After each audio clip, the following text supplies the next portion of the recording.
A university student spent her weekend as a rideshare driver and ended up giving a ride to a wealthy man who would remember her forever. Rain had been pouring since dusk, drenching the narrow city streets and turning the urban landscape into a maze of glistening reflections. Daisy held the steering wheel tightly, her knuckles white from the cold. Her car's heater only worked sporadically, and tonight it offered nothing more than a faint, ineffective warmth. She was drained. Her last lecture had ended hours earlier, but she still had 3 more rides to complete before she could return home, change out of her soaked jeans, and collapse onto the cheap mattress she could barely afford. Daisy was in her final year studying sociology, balancing part-time jobs and scholarships, struggling to make it to graduation. Driving on weekends was just one of the ways she managed to get by.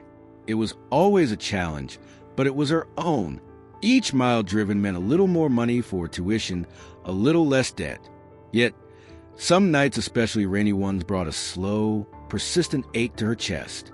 Another ride request buzzed softly on her phone. She blinked away her fatigue and accepted. Pick up at Main and Harrison. No destination listed. That was unusual. She tapped the GPS and turned right, heading toward the outskirts of downtown, where old roads wound through forgotten corners of the city. When she arrived, she saw him standing under a flickering street lamp. He was tall, probably in his mid-30s, wearing a dark wool coat with his hands in his pockets. He had no umbrella. His hair was damp, sticking to his forehead, and he looked as though he'd been waiting far too long in the rain. Daisy lowered her window halfway. "Hi, your ride is here." He looked up, his gaze steady but distant. "Yes, thank you."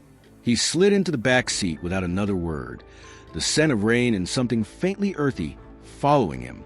She waited for him to confirm his destination, fingers hovering over the screen. "Where to?" There was a pause before he answered. His voice was soft, deep, and a little uncertain. "Could you take me to 14th Street? The old part near the park?" Her breath caught for a moment. She glanced at him in the rear-view mirror. His expression was calm and unreadable, but there was something familiar, even hollow, in his eyes. 14th Street. She hadn't heard that address in years, not since she left it behind at 11. She hesitated, then answered, her voice steady. "Sure," she said, hiding the change in her tone. "It'll take about 15 minutes in this weather." "Take your time," he replied quietly. "No hurry." The car crawled to the wet streets, wipers moving in steady rhythm, silence growing between them. Daisy usually didn't mind quiet passengers, but this silence was different. It was heavy, like the pause before memory resurfaces. After a few minutes, the man leaned forward slightly, his voice lower than before. "Did you know," he asked, "there used to be an orphanage on 14th Street? Daisy kept her eyes on the road, her grip tightening just a bit. She swallowed before replying. "Yes, but it closed a long time ago." He nodded, though she couldn't see him. "I lived there as a child, until I was 8. Then I was adopted and moved away. I've never been back." She said nothing. Her heart pounded in her chest, echoing the rain on the roof. "There was a girl," he continued, his voice distant. "Brown hair. She used to sing before bed every night. The same song, over and over. 'You are my sunshine.' I haven't heard it in decades, but sometimes I still hear it in my dreams." Daisy's throat tightened. Her hands felt rigid on the wheel. She blinked hard, focusing on the road, on the red brake lights ahead, anything but the ache in her chest. "She was my best friend," he said quietly. "We shared a bunk. She promised she'd wait for me when I left, but I never returned." Silence filled the car again. Outside, the rain grew heavier, blurring the world. When they finally turned onto 14th Street, the road was almost deserted. The houses were old, some boarded up, others just shadows behind curtains. The lot where the orphanage once stood was now a patch of overgrown grass and a few crumbling foundations, hidden under years of neglect. Daisy pulled over, letting the engine idle. "It's all gone," he said softly, gazing out the window. "But it still feels like something remains." She finally turned to look at him. Some places never leave you, even when they're gone. He met her eyes in the mirror. His gaze was darker now, not with sadness but with memory. Recognition lingered between them like a whisper. She said nothing more. Neither did he. They sat together in the quiet, two strangers in a storm, unknowingly returning to the place they both once called home. The car moved slowly through the misty streets of the old neighborhood. Trees lined the sidewalks, dripping with rain, their leaves shining under the streetlights. Daisy kept her hand steady, her eyes on the road, but her thoughts drifted to another time, another version of the street, filled with laughter and small footsteps. From the back seat, the man cleared his throat. His voice was gentle, almost hesitant. "My name is Will," he said. "Will Hayes." Daisy glanced at him in the mirror, nodding once, silent. He seemed to take that as a sign to continue. "I lived at that orphanage until I was 8. Then I was adopted. It all happened so fast, without warning. One moment I was there, and the next, I was gone. My adoptive family took me to a different part of the state, and I never got the chance to return." There was a certain restraint in his voice, not anger, but a deep, quiet regret that had lingered for years. Daisy remained silent, feeling her chest grow tight. Will exhaled softly. "There was a girl, my closest friend. She had brown hair and a tiny mole near her right eye. Every night before bed, she would sing the same song again and again. 'You are my sunshine.' I can still hear her voice.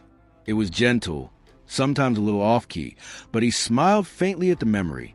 It made me feel less alone." Daisy blinked back tears, her grip on the steering wheel tightening. "She told me she'd wait for me." Will continued. "She said when I came back, we'd plant flowers in the old sandbox and make a garden, just the two of us. I promised I'd write, but he shook his head. I never did. I was just a frightened kid in a strange new world with new parents." And then life kept moving forward. The car turned onto a quieter street, one Daisy hadn't driven on in years. Each turn brought back a wave of memories. Bare feet on the playground, little hands covered in chalk. That silly sandbox garden she once dreamed of building with him. Still, she said nothing. He didn't know, and she wasn't ready to tell him. "I used to dream of coming back," Will said, "but something always stopped me. Maybe guilt, maybe fear. Then this weekend, my company held a charity event, and I just started driving. I opened the app, thinking I might at least see the place from afar." He stared out the window, watching the rain streak past the distant city lights. "I didn't think it would affect me this much," he murmured. Daisy swallowed, her heart pounding. She remembered that boy Will. She remembered how he'd hold her hand when the thunder was too loud, how he'd give her the bigger half of his cookie when they only had one, how she had watched the gates close behind him on a rainy morning. Convinced he would come back. He never did, but every night for a year after he left, she sang his song before bed. They approached the curve in the road, just before the old lot where the orphanage had stood. The car slowed to a halt at a red light, the only vehicle around. Will leaned forward, resting his arms on the back of the passenger seat. His voice was soft, almost reverent. "Sometimes when I can't sleep, I still hear her singing, like a memory frozen in time." He closed his eyes. "I still hear it. I think I always will." Daisy stared straight ahead, jaw clenched. She didn't dare look at him or speak. Her eyes burned, and she blinked rapidly, holding onto the steering wheel as if it were her lifeline, until the light turned green. She sat still for a few moments. The only sounds were the rain and the steady clicking of the blinker. Then Will spoke, even quieter than before. "It's strange, isn't it, how some voices never really leave us?" Daisy took a shaky breath. "Maybe," she whispered, "maybe some voices are just waiting to be heard again." Their eyes met in the mirror. Something changed. Recognition flickered across his face. Confusion, then something deeper. But neither spoke another word. The car rolled forward again, slowly. Neither realized it yet. But this wasn't just a drive through old memories. It was a return to something unfinished, something lost, and maybe now something found. Daisy turned off the engine and stepped out quietly. The rain had lightened to a mist, clinging to her skin as she walked into the night. Will followed, his footsteps soft on the wet pavement. She didn't explain where they were going. She simply led the way. They walked down the narrow, cracked sidewalk, past a rusted gate that no longer closed, and onto a path nearly swallowed by weeds. Once, It had been lined with chalk drawings and tin can flower pots. Now, it was just a memory, followed by muscle memory, not sight. At the end of the path, beyond the remains of an old swing set, stood the tree. The oak was enormous, its roots twisting deep into the earth, its trunk still bearing faint carvings from small, uncertain hands. The leaves whispered in the breeze, like an old lullaby. Will stopped as he saw it. "I remember this tree," he murmured. "We used to imagine it was enchanted." Daisy gave a small smile, her breath visible in the chilly air. "You always said it would outgrow the building one day."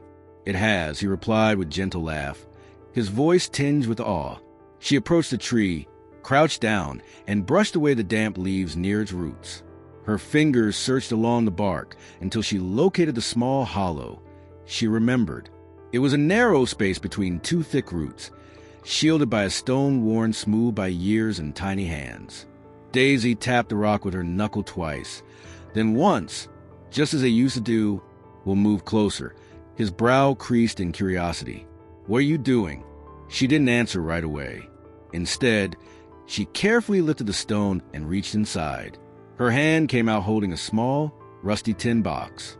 The corners were dented. The paint had faded, but the lid still creaked open with the same resistance she remembered from childhood. Inside were scraps of folded paper, edges damp and fragile, but still readable. "I used to leave notes here," Daisy said quietly. "After you left." Will stared, unable to speak. "I waited a long time." Her voice shook. "Every week I wrote something. Sometimes it was a song, sometimes just about my day. I hoped you'd come back and find them one day." He swallowed hard. "You remembered this hiding place." "I never forgot." She picked up one of the notes and unfolded it gently. The ink had blurred, but the words could still be made out, in a child's handwriting. "Dear Will, I fed your Aunt Colony today. They miss you too." Will's breath caught. Daisy looked up, her eyes shining. "The orphanage closed when I was 11. I was the last one left. Everyone else was adopted or sent away. But I stayed. I stayed until they locked the doors and turned off the lights." He slowly sat down beside her, not looking away. "There was a boy," she whispered, voice barely audible. "He promised he'd return. He said he'd find me, and I believed him. I waited for weeks, then months, but he never came." Will's voice was rough. "Daisy." She looked at him, startled. "I didn't know," he said. "I couldn't remember your name. Not until now. All I remember was your voice. The way you sang. The way you made the days feel less lonely." Her lips trembled. "And I remember how you shared your cookies. How you always said we'd have a garden under this tree. I never stopped thinking about you," he said, his voice breaking. "I just didn't know how to find you again." They sat in silence, mist swirling around them, the past and present merging. Then Daisy whispered, "You found me anyway." Will reached out, his fingers brushing hers, and beneath the old tree that had witnessed their childhood, their separation, and now their reunion, they sat together again not as lost children, but as people who understood what it meant to be found. The rain grew heavier, blurring the world around them, the branches above trembling, the earth beneath turning to soft mud. But neither of them moved. Will slowly leaned back against the thick trunk of the oak, letting out a shaky breath as he looked up at the twisted branches overhead. "I remember," he said softly, almost afraid to say it aloud. "You used to sing here every night, that same song." He looked at her, his eyes bright with rain and memory. "You are my sunshine," he whispered. Daisy stood a few feet away, unmoving. Her arms were crossed, not just against the cold. She looked at him as if seeing a piece of another life, something sacred and long hidden. Her lips parted, but no words came. Then she spoke, barely above a whisper. "Your Will." He nodded, slow and heavy. His voice was raw. "Yes, I'm the Will who promised come back, but never did." He dropped his gaze, ashamed. "I thought about you so many times, but every time I considered returning, I was afraid. What if the place was gone? What if you forgot me? What if I didn't deserve to be remembered?" Daisy knelt beside him, rain-soaked hair clinging to her face. She searched his eyes, looking past the years, past the man he'd become. "I didn't forget," she said, her voice shaking. I waited for so long. Every storm, every lonely birthday, every night. I sang that song. I waited. Will blinked, a tear slipping down his cheek to join the rain. I never thought I'd see you again, and I never thought I'd hear your voice again, she replied. They sat quietly for a long time. The ancient oak loomed above, the only witness to what was being rebuilt in silence, childhood memories wrapping around them like a faded blanket, becoming real again.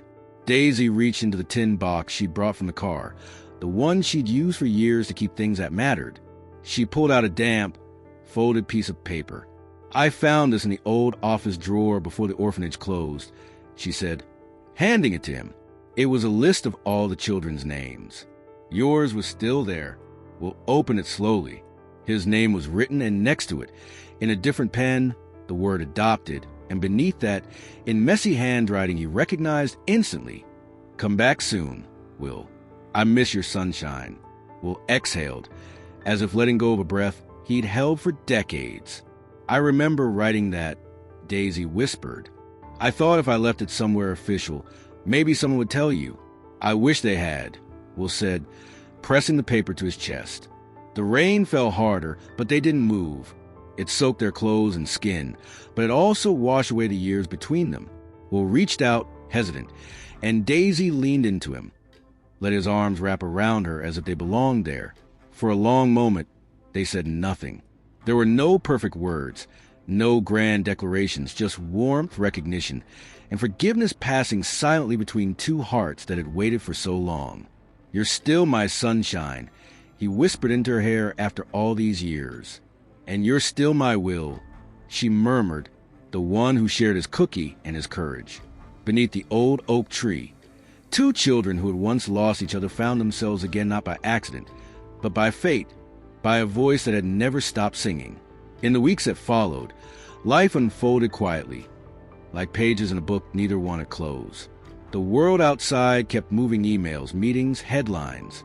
But in Daisy's small world, things softened and Will Hayes became a gentle part of it. He started showing up at the cafe where Daisy liked to study after class, not as a CEO, but in a worn brown coat, sleeves frayed, hair tousled, always with two coffees, one just the way she liked it. No sugar, just a touch of cream. He never sat too close or demanded her time. He waited, reading or scrolling quietly, until Daisy would look up, smile, and invite him to join her. Some days they talked about nothing at all cloud shapes, the way the city changed with the seasons. Other times, they sat in silence, sharing warm drinks, letting comfort fill the space between them. Once a week, as a ritual, they returned to the old orphanage lot.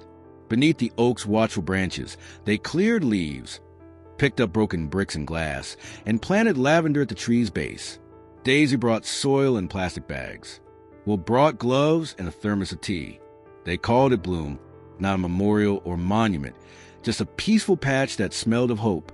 One chilly Saturday, sitting on the grass with their backs to the tree, Will broke the silence. I used to come back here in my dreams, he said quietly. In those dreams, everything was always in ruins. The building had vanished, the tree was gone, and the girl was silent. Daisy turned toward him, sunlight warming her cheek, and he looked at her now. But now there's a voice again. The tree still stands. And so does she. Daisy smiled gently, her gaze steady. You're not here out of guilt anymore, are you? Will shook his head. No, I came back because I couldn't let go. But I'm staying because this is where my heart feels most at home. And because you're here. She lowered her eyes, fingers softly brushing the lavender leaves. I used to think love wasn't meant for me, she said, like the world had taken the best of me too soon. That anyone who got close would eventually leave. Will reached out, placing his hand lightly over hers. I left once, and I've regretted it every day since. Daisy closed her eyes, letting his touch steady her. I don't want promises, Will. I don't want to make promises, he answered. I want to give you the present. She looked at him, truly looked not as the boy who left or the man who returned, but as someone who had grown, been hurt, and healed, just as she had. She nodded, the wind lifting a strand of her hair. Then stay, not for what's gone, but for what we can still grow. He smiled, a slow, genuine smile that reached his eyes. "Homebloom," he said, gesturing to the patch of green at their feet. Daisy laughed. Maybe it's not just for flowers anymore.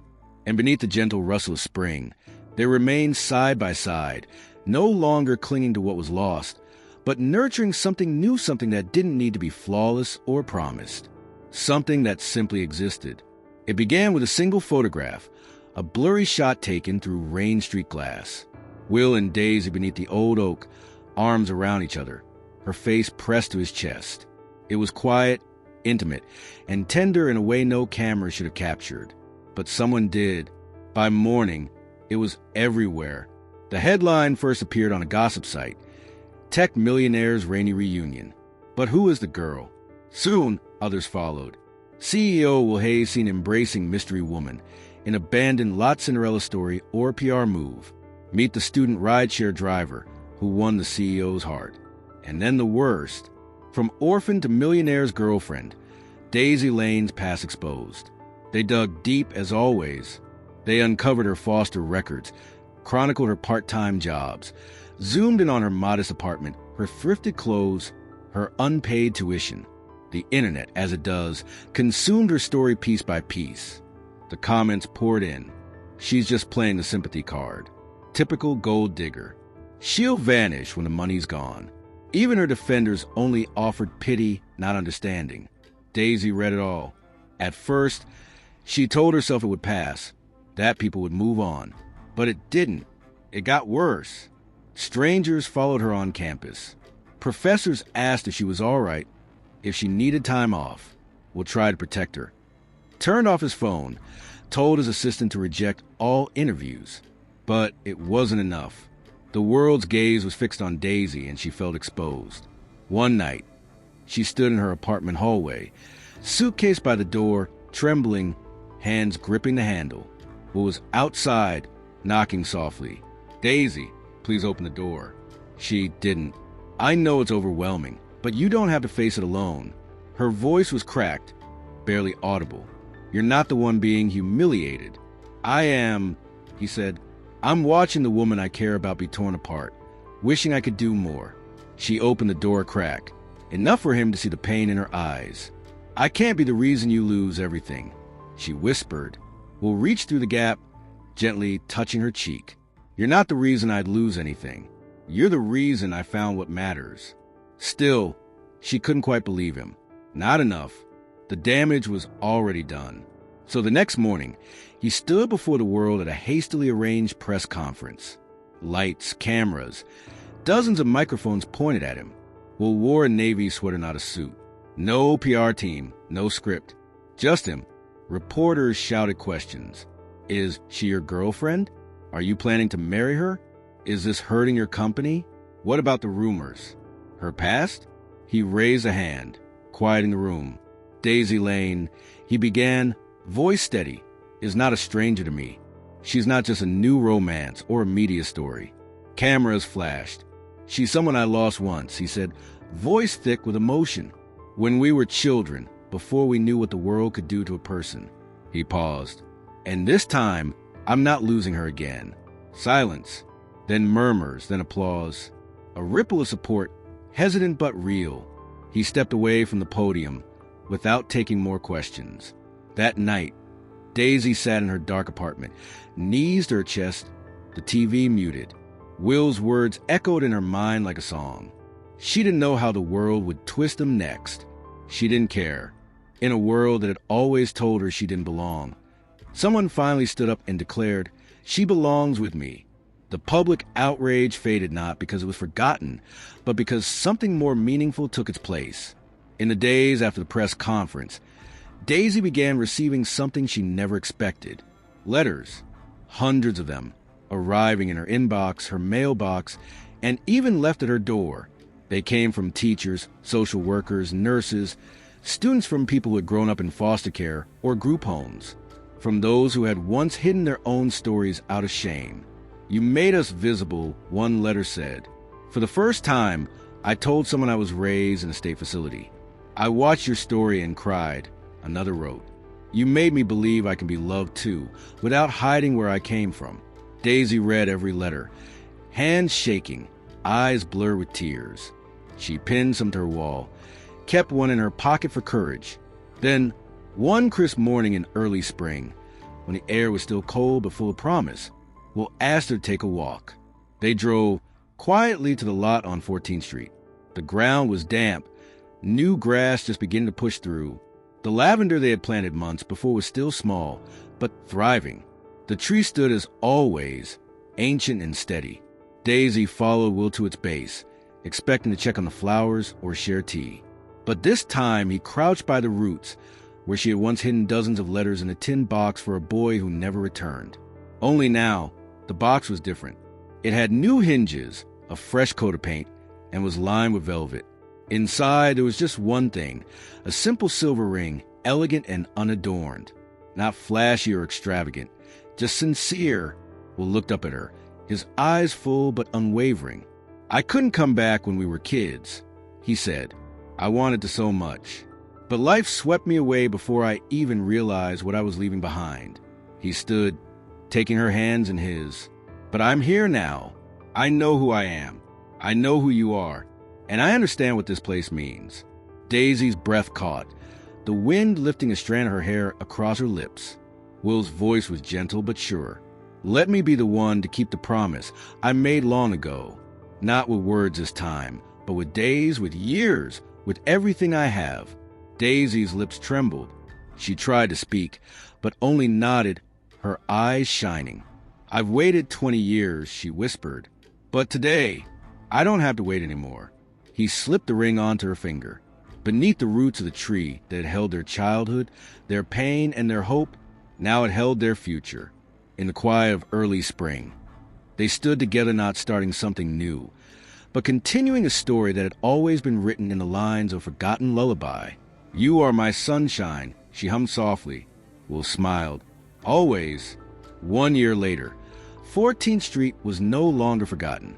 The once overgrown lot had become a small garden, alive with lavender, wild daisies, and young trees planted by hopeful hands. At the center stood the old oak, unchanged, its roots deep, its branches sheltering everything below. Over the arched wooden gate at the entrance, carved into a weather beam, were the words, "Back to home for the ones who were left behind." It was a name born not from pity, but from strength of belief that home is sometimes a promise, and that love can return to where it began. Today, the garden was full of people, not reporters or celebrities, but people who had lived through the same storms.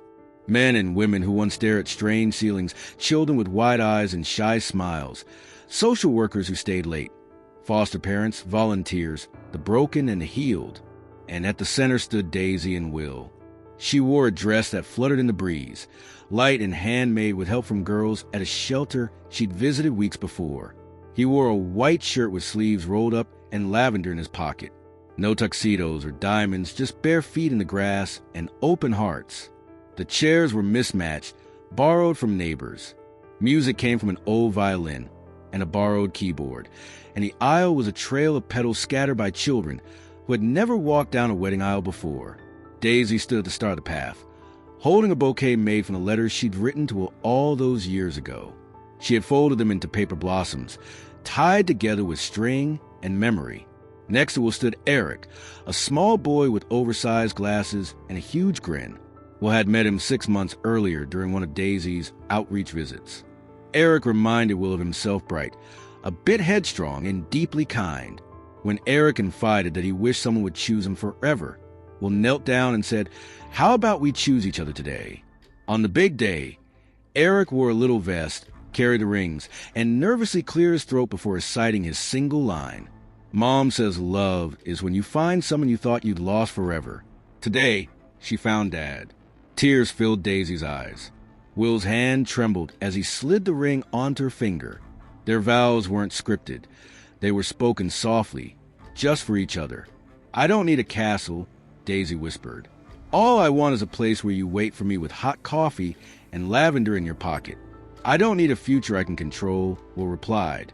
"I just need one where you're beside me every morning." They sealed their promises with a kiss, and the garden filled with applause, laughter, and music that needed no words to be understood. Later, as everyone enjoyed apple cider and cookies baked by Daisy and the children from her outreach program, Will made a quiet announcement. He introduced the Home Bloom Foundation, named after the first flowers they had planted under the old oak, funded by the money he would spend on a mansion they'd never need.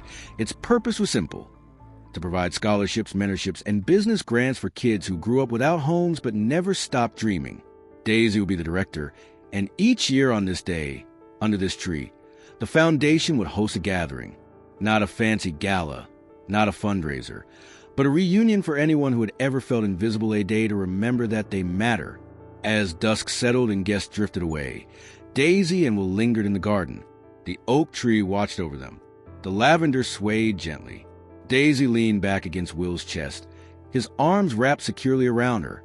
Together, they watched the sky turn gold and then deep violet, the garden glowing in the quiet magic of promises kept. "I left once," Will said softly, his lips brushing her hair, "because I didn't know how to choose." Daisy pressed her fingers over his. "And now?" she asked. He smiled against her ear. "Now I stay, because there's no one else I'd ever choose." Beneath the branches that once sheltered two lost children, a new story took root, one grounded in the past, blossoming in the present, and always reaching for the light. What began as a rainy night's drive became a journey back to where two hearts were lost and finally found. Daisy and Will's story is a reminder that the most beautiful love stories aren't always planned. They're the ones that find their way home through time, memory, and courage. Because real love doesn't fade with distance or years. It waits. It grows quietly, and when the moment is right, it blooms. If this story touched you as much as it touched us, please share, and subscribe to Soul Stirring Stories, where we share tales of healing, hope, and love that endures long after the last word. Thank you for being with us. Until next time, may your heart always find its way home.